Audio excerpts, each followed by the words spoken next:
الف لام میم ذالک الکتاب لا ریب فیہ ھدی للمتقین وقال رسول اللہ صلی اللہ علیہ وآلہ وسلم ان اللہ یرفع بهذا الکتاب اقواما ویضع به آخرین صدق اللہ مولانا العظیم وبلغنا رسوله النبی الکریم ونحن على ذلك من الشاهدين والشاكرين والحمد لله رب العالمين ان اللہ وملائکتہ یصلون علی النبی یا ایہا الذین آمنوا صلوا علیہ وسلموا تسلیما اللہم صل علی محمد وعلی آل محمد کما صلیت علی ابراہیم وعلی آل ابراہیم انک حمید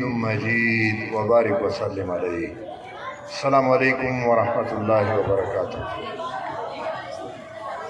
سب سے پہلے میں ان طلباء اور طالبات کو جنہوں نے قرآن مجید کا حفظ مکمل کیا ہے دل کی گہرائیوں سے مبارکباد پیش کرتا ہوں۔ ان کے اساتذہ کرام کو جن سے انہوں نے قرآن مجید کو اپنی سینے میں سمویا ہے ان کو بھی مبارکباد پیش کرتا ہوں، اور ان کے والدین کو بھی مبارکباد پیش کرتا ہوں۔ اللہ تعالیٰ قرآن مجید کے حفظ کی اس تکمیل کو ان کے لیے، ان کے اساتذہ کرام کے لیے، ان کے والدین کے لیے، ان کے خاندانوں کے لیے اور ہم سب کے لیے اور پوری امت مسلمہ کے لیے باعث خیر و برکت بنا دے۔ قرآن مجید کے بارے میں اللہ رب العزت نے بالکل آغاز میں یہ بات ارشاد فرمائی ہے کہ یہ ہدایت ہے، اور یہ ہدایت ہم اس کی حاجت رکھتے ہیں، اس کی ضرورت رکھتے ہیں، ہم احتیاج رکھتے ہیں، ہم حاجت مند ہیں، اور اس لیے ہم ہر نماز میں، ہر رکعت میں اللہ تعالیٰ سے ایک سوال کرتے ہیں، ایک دعا کرتے ہیں، اہدنا الصراط المستقیم، اے ہمارے رب ہمیں سیدھے راستے کی ہدایت دیجیے۔ دنیا کی تمام ضروریات میں سے اہم ترین ضرورت یہ ہے کہ جینے کا طریقہ اور جینے کا سلیقہ کیا ہے۔ اللہ تعالیٰ نے اپنے حبیب صلی اللہ علیہ وسلم کو اس کا ذریعہ بنایا اور ان پہ اپنا کلام نازل فرمایا، اور ہمارے سوال کے جواب میں جو ہم ہر رکعت میں، ہر نماز میں، ہر رکعت میں اللہ سے کرتے ہیں، اللہ نے یہ جواب دے دیا۔ بسم اللہ الرحمن الرحیم، ذالک الکتاب لا ریب فیہ، یہ وہ کتاب ہے جس میں کوئی شک نہیں۔ دنیا کے تمام کتابوں میں شکوک و شبہات پائے جاتے ہیں، اور ہر کتاب کا مصنف کتاب کے مقدمے اور دیباچے میں یہ بات لکھتا ہے کہ اگر کسی کو اس کتاب میں غلطی ملے تو وہ اس پتے پہ مطلع کریں تاکہ آئندہ ایڈیشن میں اس سے نکال دیا جائے۔ دنیا کی یہ واحد کتاب ہے جو پورے دعوے سے یہ بات کرتی ہے کہ لا ریب فیہ، اس میں کوئی شک و شبہ نہیں، اس کی بنیاد یقین ہے، اس کی بنیاد شک نہیں ہے۔ دنیاوی علوم میں ہمیں پڑھایا جاتا ہے تشکیک، اسکیپٹیسزم، ہر چیز کو شک کی نگاہ سے دیکھو، تجسس کرو، اور اس طریقے سے تمہیں رہنمائی ملے گی۔ لیکن تشکیک، اسکیپٹیسزم اور تجسس سے دنیاوی زندگی کے مسائل اور بالخصوص ما بعد الطبعی امور، میٹا فزیکل افیئرز اور میٹرز، اس میں کوئی رہنمائی نہیں ملتی۔ اس کے لیے یقینی علم کی ضرورت ہے۔ اور یقین علم اللہ کی اس کتاب میں ہے، لا ریب فی، اس میں کوئی شک نہیں۔ ہم نے سوال کیا تھا اہدنا الصراط المستقیم، ہمیں ہدایت دیجئے اس راستے کی جو سیدھا ہو، اور اللہ نے جواب دیا لا ہدی للمتقین، یہ کتاب ہدایت ہے پرہیزگاروں کی۔ ہدایت لینا ہے، قرآن مجید کو کھولیے، اس سے رہنمائی حاصل کیجئے اور اس کو لے کر آگے بڑھیے۔ دنیا کے مسائل بھی حل ہوں گے اور دنیا کی زندگی کے بعد جو زندگی آنے والی ہے اس کے مسائل بھی اس سے حل ہوں گے۔ حفظ قرآن، اس کا ذمہ اللہ نے خود لیا ہے۔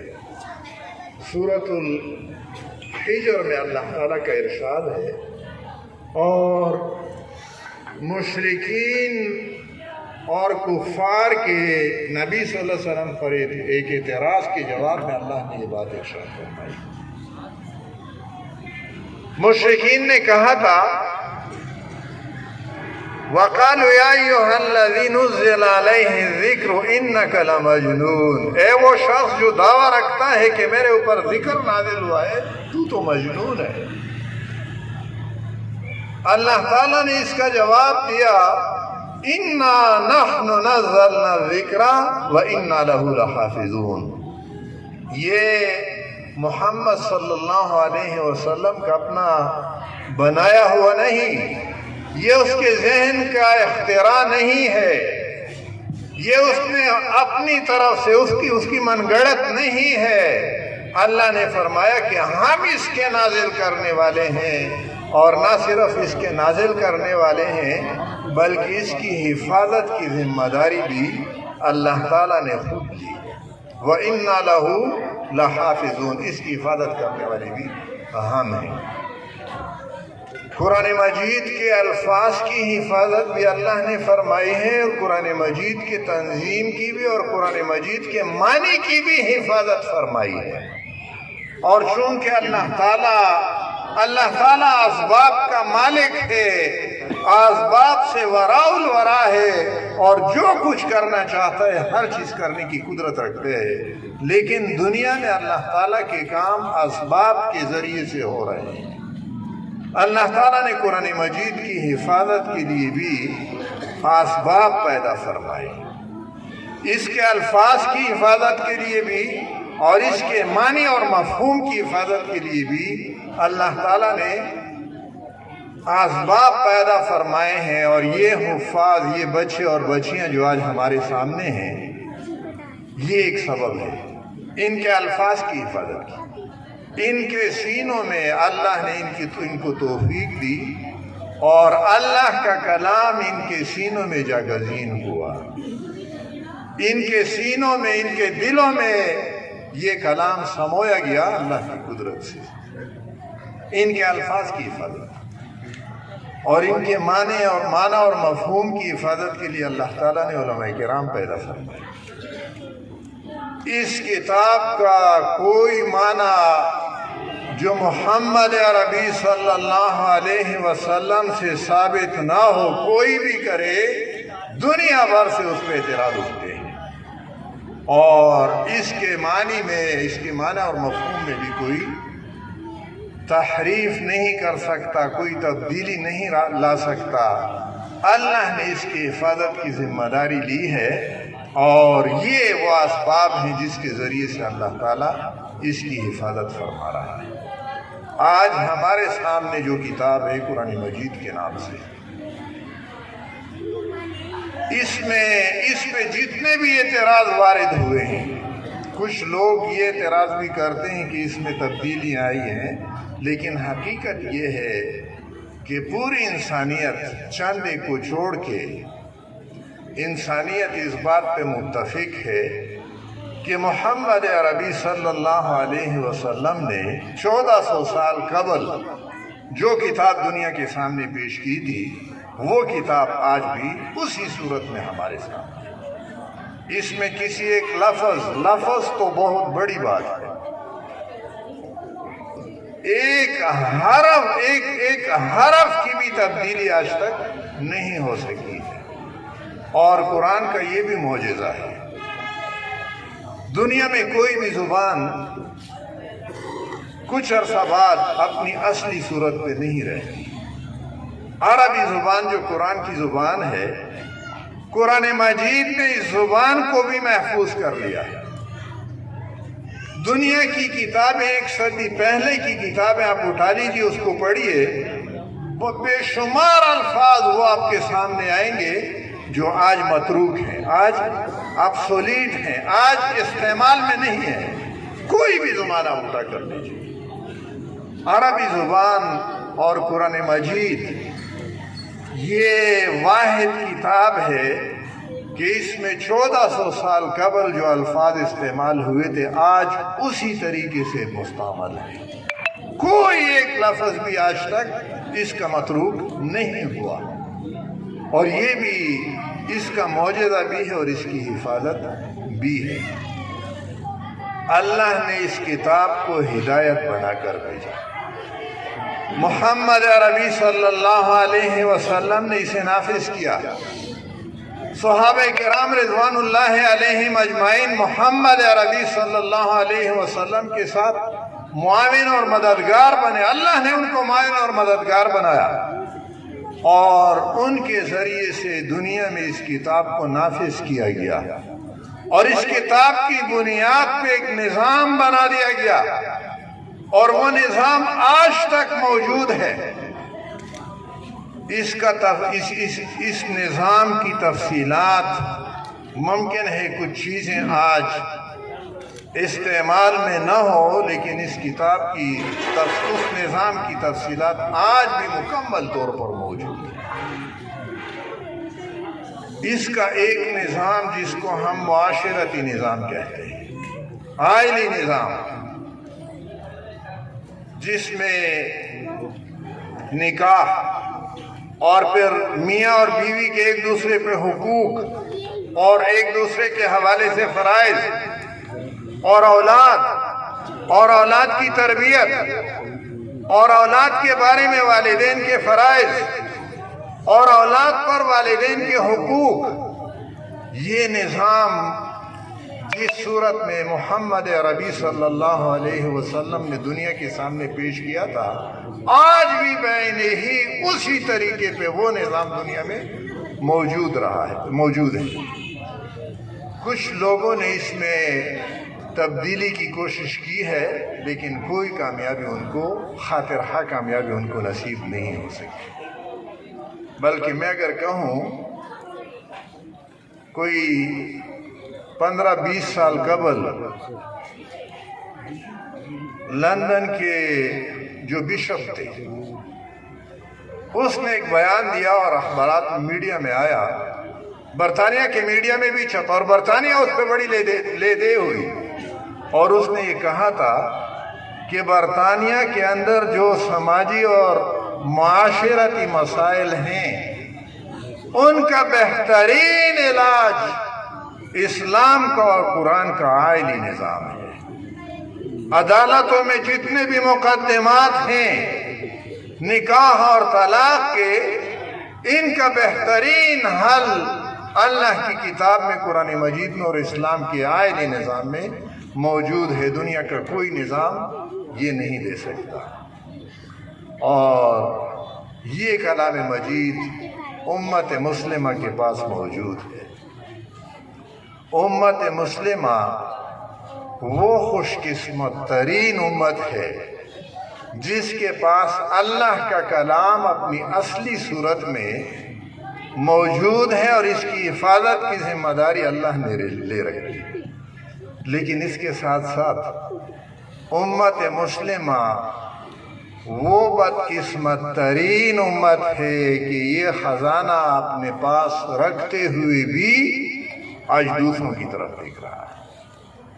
نظام اس کے اپنے گھر کے اندر موجود ہے، لیکن اس نظام کو گھر اور مسجد کی الماری کی زینت بنا دیا ہے، اور زندگی کا نظام وہ دوسروں سے مانگ رہا ہے، اور زندگی کے نظام میں دوسروں کی رہنمائی کرنے کے بجائے دوسروں کو یہ کام حوالے کر رہا ہے کہ وہ ان کی رہنمائی کرے اور ان کا نظام وہ چلائے۔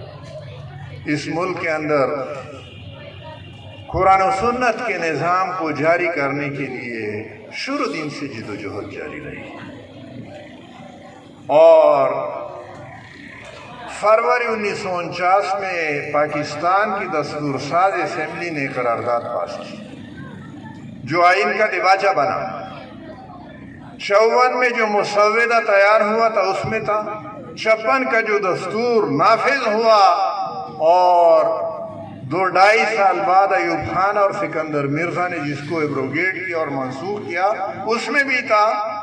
62 کے دستور میں ایوب خان نے نہیں ڈالا، لیکن پھر عوامی مطالبے پہ وہ مجبور ہوا کہ اس میں رکھے، اور 73 کے دستور میں بھی دیباچے میں وہ بات شامل ہے جس میں اللہ تعالیٰ کی حاکمیت کو تسلیم کیا گیا ہے، اور یہ بات لکھ دی گئی ہے کہ ریاست کی یہ ذمہ داری ہوگی کہ وہ اپنے شہریوں کو اس اہل بنائے کہ اپنی انفرادی اور اجتماعی زندگی کے انفرادی اور اجتماعی دائرے میں قرآن و سنت کے مطابق زندگی بسر کرنے کی وہ اہل ہوں۔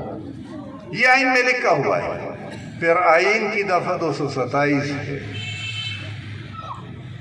جس میں یہ بات لکھی گئی ہے کہ تمام مروجہ قوانین کو قرآن و سنت کے مطابق ڈالا جائے گا، اور کوئی قرآن و سنت سے متصادم کوئی قانون پاس نہیں کیا جا سکے گا۔ اور میں یہ بات دعوے سے کرتا ہوں، سینٹ قومی اسمبلی جس کو پارلیمنٹ کہتے ہیں، مجلس شورا، اور صوبائی اسمبلیاں جو قانون ساز ادارے ہیں، دفعہ 227 کا اطلاق جتنا ان اداروں پر ہے اتنا ہی سپریم کورٹ اور ہائی کورٹ پہ بھی اس کا اطلاق ہے۔ جیورسپروڈنس میں، اصول قانون میں یہ بات لکھ دی گئی ہے اور تسلیم کیا گیا ہے پوری دنیا میں کہ سپریم کورٹ کا فیصلہ ماتحت عدالتوں کے لیے قانون کا درجہ رکھتا ہے۔ سپریم کورٹ کے فیصلے ماتحت عدالتوں پہ بائنڈنگ ہے، لازم ہے اس کی پابندی ان پہ، اور ہائی کورٹ کے فیصلے اس کے ماتحت عدالتوں پہ بائنڈنگ ہے، اور اس کو پریسیڈنٹ نظائر بھی کہتے ہیں، اس کو ججمنٹ لا بھی کہتے ہیں، اور یہ لیجسلیشن ہے، یہ قانون سازی ہے۔ اور قانون سازی میں دفعہ 227 کا اطلاق جہاں پارلیمنٹ اور صوبائی اسمبلیوں پہ ہے وہاں سپریم کورٹ اور ہائی کورٹ پہ بھی ہے۔ سپریم کورٹ اور ہائی کورٹ کا کوئی فیصلہ چونکہ قانون کا درجہ رکھتا ہے قرآن و سنت کے منافی نہیں ہونا چاہیے۔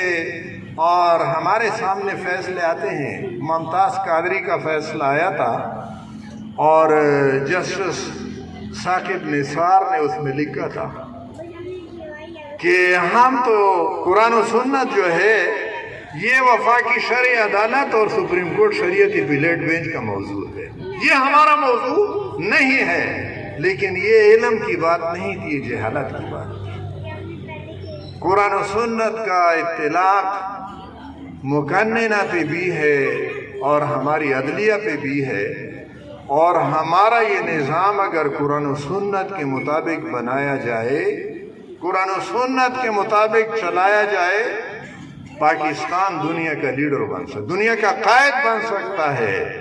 اور اس راستے میں ہمارے یہ ادارے، ہماری مقننہ، ہماری انتظامیہ اور ہماری عدلیہ یہ رکاوٹ بنتی رہی۔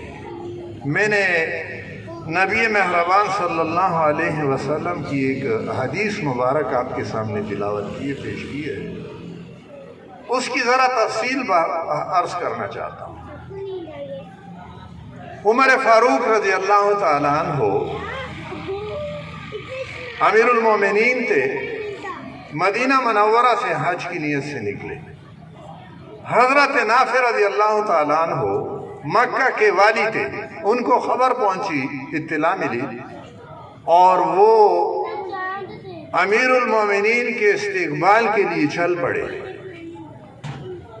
اور عثمان کے مقام پہ مکہ اور مدینہ کے درمیان امیر المومنین عمر فاروق رضی اللہ تعالیٰ عنہ حضرت نافع کی ملاقات ہو گئی۔ امیر المومنین نے پوچھا کہ نافع مکہ سے نکلے ہو، اپنی جگہ قائم مقام کس کو بنایا ہے؟ نافع نے عرض کیا کہ امیر المومنین ابن ابزا کو میں نے اپنا قائم مقام والی بنایا ہے، مکہ مکرمہ کے اندر اپنی نشست پہ اس کو بٹھایا ہے۔ امیر المومنین نے پوچھا کہ یہ کون ہے؟ نافع عرض کرتے ہیں کہ امیر المومنین یہ ہمارے آزاد کردہ غلاموں میں سے ایک غلام ہے، آزاد کردہ غلام ہے۔ امیر المومنین فرماتے ہیں کہ نافع مکہ کے رؤساء میں سے، مکہ کے سرداروں میں سے آپ کو کوئی نہیں ملا کہ اس کو آپ اپنا قائم مقام بناتے، ایکٹنگ بناتے کہ آزاد کردہ غلام کو آپ نے اپنا قائم مقام بنایا۔ نافع عرض کرتے ہیں کہ امیر المومنین یہ قرآن کا عالم ہے، قرآن کا حافظ ہے، قرآن کا علم اس کو سب سے زیادہ حاصل ہے۔ امیر المومنین فرماتے ہیں صدقتا، تو نے سچ کہا، سمیت رسول اللہ صلی اللہ علیہ وسلم یقول، میں نے رسول اللہ صلی اللہ علیہ وسلم کو یہ فرماتے سنا ہے، ان اللہ یرفع بہذا الکتاب اقواما ویضع بہ آخرین، کہ بے شک اللہ اس کتاب کے ذریعے سے قوموں کو اٹھاتا بھی ہے اور قوموں کو گراتا بھی ہے۔ ابن ابزا آزاد کردہ غلام کو مکہ کا والی بنا دیا جو قرآن کا عالم تھا، اور مکے کے سردار اور رؤساء وہ پیچھے رہ گئے۔ اس وقت دنیا میں امت مسلم و خوش قسمت ترین امت ہے جس کے پاس اللہ کا کلام، اللہ کی کتاب، اللہ کے نبی صلی اللہ علیہ وسلم کی سنت اور اسلام کا نظام موجود ہے، اور وہ بدترین بدقسمت ترین امت ہے کہ اس سے خود فائدہ نہیں اٹھا رہی۔ اور اس وقت دنیا بھی مسائل سے دوچار ہے اور ہم بھی مسائل سے دوچار ہیں، اور ہم مسائل سے دوچار دنیا سے اپنے مسائل کا حل ڈھونڈ رہے ہیں، اور وہاں سے ہمیں حل نہیں مل رہا۔ حل ہمارے اپنے گھر کے اندر موجود ہے، لیکن گھر کی طرف ہماری توجہ نہیں ہے۔ میں دار ارقم کے انتظامیہ کو بھی مبارکباد پیش کرتا ہوں اس بات پہ بالخصوص کہ انہوں نے حفظ قرآن کا پروگرام اپنے تعلیمی پروگرام کا، تعلیمی نصاب کا حصہ بنایا ہے، اور بچوں اور بچیوں کو قرآن مجید حفظ کروا رہے ہیں۔ اس بات کی ضرورت ہے کہ قرآن کو سمجھا جائے، قرآن کو سیکھا جائے، اور قرآن کے مطابق اپنی زندگی درست کرنے کی کوشش کی جائے۔ اپنے ذات سے آغاز ہوگا، اپنی ذات سے اس کا آغاز کیا جائے۔ ہم میں سے ہر ایک اپنے گریبان میں جائیں گے۔ یہ المیہ ہے، ٹریجڈی ہے کہ ہم میں سے ہر ایک دوسرے کی طرف انگلی اٹھاتا ہے اور اپنے آپ کو نہیں دیکھتا، اور حل تب ہوگا کہ ہم میں سے ہر ایک اپنے گریبان میں جائیں گے، اپنی سیرت اور کردار پہ نظر دوڑائے، اور سیرت اور کردار میں جہاں جہاں خامی ہو اس کو قرآن و سنت کے مطابق بنانے کی کوشش کرے، اور پھر اپنے گھروں کو قرآن و سنت کا نمونہ بنانے کی کوشش کرے۔ اور اگر ہم نے یہ کام کیا، انشاءاللہ العزیز ہمارے نمائندگان، ہمارے حکمران، یہ بھی انشاءاللہ اسی راستے پہ چلنے پہ مجبور ہوں گے، اور ہمارا یہ نظام یہ قرآن و سنت کے مطابق بن جائے، یہ ہمارے لیے دنیا میں بھی ترقی کا راستہ ہوگا، اور دنیا کی قیادت نبی صلی اللہ علیہ وسلم کے فرمان کے مطابق ارفع، اٹھان، بلندی، یہ قرآن کے ذریعے سے اللہ دے گا۔ اور اس وقت ہم جو گرے ہوئے ہیں وہ اسی وجہ سے ہے۔ اقبال نے یہی بات شعر کی زبان میں کہی ہے، وہ معزز کے زمانے میں مسلمان ہو کر اور ہم خوار ہوئے تارک قرآن ہو کر، اور گر ہمی خواہی مسلمان زیستن نیست ممکن جز و قرآن زیستن. مسلمان بننا چاہتے ہو تو قرآن کے بغیر یہ ہرگز ممکن نہیں. قرآن سے آپ کو رہنمائی لینی ہوگی اور قرآن ہدایت دینے کے لیے تیار ہے. یہ ہمارا ایک اور المیہ ہے کہ ہم دنیا کے حقیر مسائل قرآن سے حل کرنے کے لیے بیتاب رہتے ہیں. نوکری، مقدمات میں جیت اور اپنے بھائی بندوں کے ساتھ لڑائی میں قرآن سے. اور اقبال نے تو یہ بھی کہا تھا کہ اس کے یاسین کی تلاوت سے تو آسانی سے مر جائے. اللہ نے کتاب بھیجی تھی کہ دنیا کی زندگی اس کے مطابق بناؤ، اور ہم سورۃ یاسین کی تلاوت اس لیے کرتے ہیں کہ آسانی سے موت طاری ہو جائے. اور یہ قرآن ہمارا رہنما ہے، ہمارا ہادی ہے، اور قرآن کے ذریعے سے دنیا کے مسائل بھی حل ہوں گے اور آخرت کے مسائل کا حل بھی اللہ تعالیٰ نے اسی کتاب میں رکھا ہے. میری اللہ سے دعا ہے کہ اللہ تعالیٰ ہماری دنیا کی زندگی قرآن و سنت کے مطابق بنائے اور دنیا اور آخرت کی کامیابیوں سے ہمیں نوازے. وآخر دعوانا الحمدللہ.